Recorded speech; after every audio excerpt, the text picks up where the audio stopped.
தற்போது இருக்கிற நோயாளி படி 30,000 மக்களுக்கு ஒரு ஆரம்ப சுகாதாரம்னு இருக்குது. அதை எண்ணிக்கையை கூட்டுறோம், எண்ணிக்கை நம்ம கூட்டுறோம்.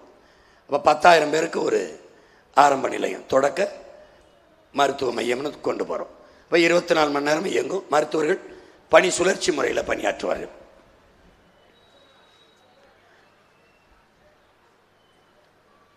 கிராமங்களிலிருந்து 20 கிலோமீட்டர் தொலைவுக்கு ஒரு சிறப்பு மருத்துவமனை, சிற்றூர்களெல்லாம் தொடக்கம் இருக்கும்.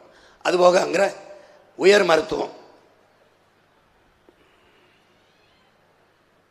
எல்லாத்தையும் தரம் உயர்த்திடுறேன். உயர் சிறப்பு மருத்துவமனைகளை 150 கிலோமீட்டருக்கு வச்சிடுறேன்.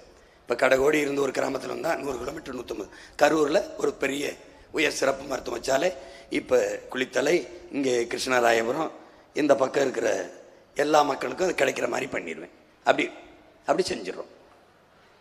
சென்னையை தலைமை மருத்துவமாக கொண்டிருக்கிறத மாற்றி உங்களுக்கு மையம் சொல்லியிருக்க தெரியும். தலைநகரே 5 தலைநகரமாக பிரிச்சிடுறேன். தலைநகரே மாற்றுவோம், தமிழகத்தை மாற்றுவோங்கிறதா முதல் கோரிக்கை, இது கோட்பாடை. அதை நான் சொல்லும்போது சிரித்தார்கள். ஐயா ஸ்டாலின் வந்து தலைநகர், அந்த தலையை எடுத்துட்டாப்ல, எடுத்துட்டு 5 நகரங்களை உருவாக்குறாப்ல, நவீன நகரம். அதுதான் நான் சொல்கிற தலைநகரம். அது நிர்வாகத்தையும் அதிகாரத்தையும் பரவலாக்கிறேன் ஒம்பில்ல. இப்படி பல நூறு படுக்கையில் கொண்ட தரம் உயர்ந்த கட்டட அமைப்பு சேவையை கொண்டு வந்துடுறேன். 24 மணி நேரம் வெளிநோயாளிகள், புறநோயாளிகள் உள்ள வந்து மருத்துவம் பார்க்கலாம். காலையில் தான் மாலையில் தான் இல்லை. மருத்துவர்களை சுழற்சி முறையில் பணிக்க மருத்துவம். கேட்ப இதெல்லாம் படிக்க மருத்துவர்களுக்கு என்ன பண்ணுவாங்க? நீட்டை வச்சுருக்கேன்னு. நீட்டை வேற எங்கேயாவது நீட்டுன்னு உன் மகன் வந்தோடனே சொல்லுவேன். நான் எப்படி சண்டை போட்டு நிறுத்துறேன்னு பாரு. அது தனியாக போட்டு காட்டுறேன். இதில் வருதா? இதில்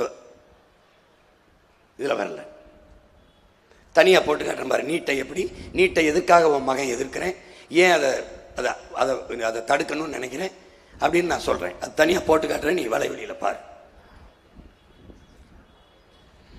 16,400 நோயாளிகளுக்கு ஒரு மருத்துவர் என்று இருக்கிறத மாற்றி நம்ம குறைக்கிறோம். 1000 நோயாளிகளுக்கு ஒரு மருத்துவர் என்று மாற்றுறோம். மருத்துவர்களை உருவாக்கிக்கிறோம். நம்ம கனவு வந்து நோயாளிகள் இல்லாத ஒரு நாட்டை படைக்கிறதா, நோயாளிகளின் எண்ணிக்கையை குறைக்கிறதா.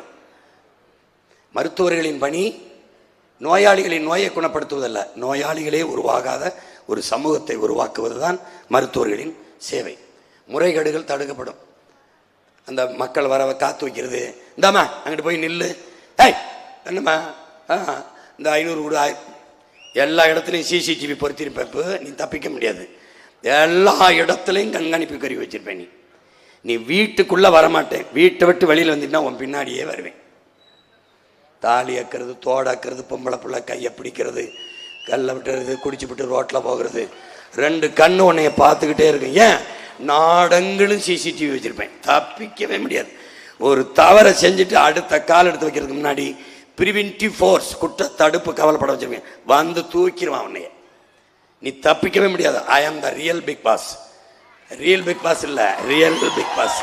நீ செத்தா, நீ என் பிள்ளை அப்படி காட்டுக்குள்ள தூக்கிட்டு போயிட்டா, அப்படி பண்ணிட்டா, என் பொம்பளை பிள்ளைய நீ தொட்டா அவ்வளோதான். தொட்டா ஒரு தோட்டா, போயிட்டு வா, டாட்டா, முடிச்சு விட்றேன்.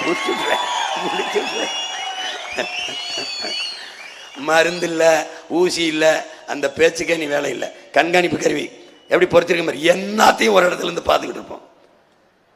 எல்லாத்தையும் பல பிரிவில் இருக்கு. அந்த ஒரு கணினி நலவாழ்வு அட்டை எல்லாருக்கும் கொடுத்துருவோம். முதியோர்களுக்கு சிறப்பு கவனம், குழந்தைகளுக்கு சிறப்பு கவனம், தனித்தனி நோய்த்தன்மை மருத்துவம் குறித்த அட்டை நலவாழ்வு அட்டையில் ஒவ்வொருத்தருக்கும் பதிவேற்றப்படும். மாதம் ஒரு தடவை சோதிச்சுக்கிறங்க. இதுனா ரொம்ப முடியலன்னா மருத்துவர்கள் வீட்டுக்கு போவாங்க, பிரசவத்துக்கு முடியலைன்னா அங்கே போவாங்க. பிரிட்டன்லாம் அப்படி தான் இருக்குது. பிரிட்டன்லாம் அங்கே வந்து தான் சேவை செய்வாங்க. ஆண்டிற்கு ஒரு முறை உடல் பரிசோதனை செய்யல முறை செய்யப்படும். நீ வந்து உன் ஊருக்களை வாழ்விடத்தில் வந்து சோதிப்பாங்க, இல்லை அருகில் இருக்கிற சுகாதார மையத்தில் போய் நீ சோதிச்சுக்கலாம்.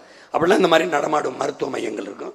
மருத்துவருக்கு வந்து உனக்கு சோதிப்பாங்க, கட்டணம் இல்லாமல் செய்வாங்க. ஏன்னா நாட்டை ஆரோக்கியமான நாடாக படைக்கணும்னு உங்கள் பிள்ளைகள் ஏங்குறோம். அதுக்கு தான் முதியோர்கள் வந்து உடம்பு முடியல, பிள்ளைகள்லாம் விட்டாங்க, தனியாக இருக்காங்கன்னு ஒரு அழைச்சி பேசுனா வந்து கொடுத்துரும். குழந்தைகளுக்கான மருத்துவத்தில் சோதித்து அவங்களுக்கான அட்டை கொடுத்துருவோம். ஒவ்வொரு முறையும் சோதித்து ஒவ்வொரு முறையும் அவங்களே அழைச்சி பேசுவாங்க. மருத்துவர்களே சோதனைக்கு ஏன் வரல, வர சொல்லுங்க பிள்ளைகளை. ஏன்னா நாட்டின் பிள்ளைகள், அவங்க கவனக்குறைவாக இருக்க முடியாது.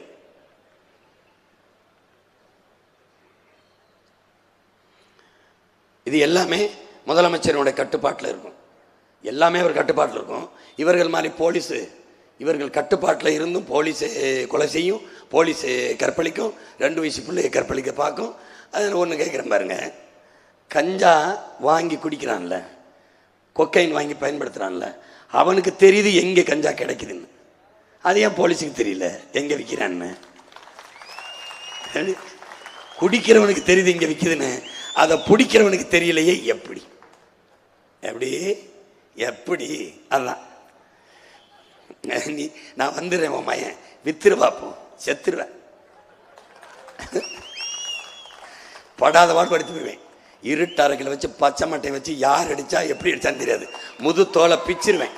பிச்சு உப்பு கரைசலை எடுத்துகிட்டு வந்து உடம்புல ஊற்றி விட்டேன்னு வச்சுக்க, வாழ்க்கையில் தவறு பண்ணணுங்கிற எண்ணமே வராது, கொண்டே வருவேன் உன்னையே.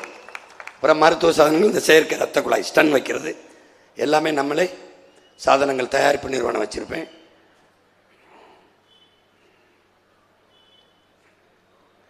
உயிர்காக்கும் ஊர்திகள் அழைச்சி பேசினா அடுத்த நொடி 10 நிமிஷம் 5 நிமிஷத்துல வந்துடும். பல் மருத்துவம் ரொம்ப குறைவான மருத்துவமனை மருத்துவர் தான் இருக்காங்க, அதை கூட்டுறோம். ஏன்னா பல் அதில் இருந்து தான் உடம்புல இதன் வழியே தான் உணவு போகுது. அதில் நோய் இருக்கும்போது அந்த நோய் தொற்றி உள்ள வரவுனா பல்வேறு நோய்களை உருவாக்கிறது. பெரும் நோய் உருவாக்க காரணம் அதுதான். அதனால் பல் மருத்துவத்தை முதன்மை கொடுத்துறோம், முன்னுரிமை கொடுத்துறோம். ஒரு பல்வ மருத்துவக் கல்லூரி தான் இருக்குது, மருத்துவமனை மருத்துவக் கல்லூரி. நம்ம பல இதை தொடங்கிக்கிறோம். இந்தியாவில் 10,000 பேருக்கு ஒரு பல் மருத்துவர் என்று இருக்குது. அதை மாற்றி நம்ம 500 பேருக்கு இதை கூட்டுறோம். அந்த பல் மருத்துவர்கள் எண்ணிக்கையை கூட்டுறோம். மாவட்ட தலைநகரத்தோறும் பல் மருத்துவமனைகள் தொடங்கப்படும். குருத்தன ஆய்வு இதெல்லாம் மையங்கள் தொடங்கப்படும். மதுரை, கோயம்புத்தூர் முக்கிய நகரங்களிலெல்லாம் தொடங்கிறோம். வணிக நோக்கில் முறையற்ற ஆய்வுகள் குருத்தன சேகரிக்கும் வங்கிகள் உருவாக்கப்படும். மருத்துவ ஊழியர்கள் நலன், மருத்துவத்தில் வேலை செய்கிறவங்களுடைய நலனில் மருத்துவர்களை செவிலியர்களை பெரிதும் போற்றக்கூடிய அரசாக பார்க்கும். கொரோனா நேரத்தில் மருத்துவர்கள் கடவுளாக தெரிஞ்சாங்க, செவிலியர்கள் தேவதையாக தெரிஞ்சாங்க. இப்போ உங்களுக்கு தேவையில்லாமல் தெரிகிறாங்க. ஆனால் நம்ம ஆட்சியில் அப்போவும் மருத்துவர்கள் கடவுளாக தெரிவார்கள், அப்போதும் செவிலியர்கள் தேவதைகளாக தெரிவார்கள்.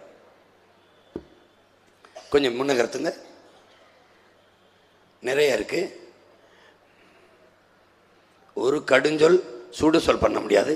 இடமாற்ற சிக்கலுக்கு தீர்வு, கணவன் மனைவி மருத்துவராக இருந்தால் அவர்கள் வாழ்விடத்திலே 2 பேருக்கும் பணி அமர்த்திடுவோம். இங்கே கணவர் ஒரு தடவை, கணவர் கரூர்லாம், மனைவி நாமக்கல், அதெல்லாம் இல்லை, கரூர்லேயே இருங்க, அது சொல்லிடுவோம். இடமாற்ற சிக்கலுக்கான தீர்வை கொடுத்துட்றேன். இடமாற்றத்துக்கு, பணி உயர்வுக்கு, பணியிட மாற்றத்துக்குலாம் நீ பணம் தர வேண்டியதில்லை. தந்தினா நீ தான் உள்ளே இருப்ப, வாங்கினவன் இல்லை. புரியுதா? அவன் கேட்டா நீ ஏன் கொடுத்த, நீ ஏன் கொடுத்த, இங்கே வா உள்ளே இரு.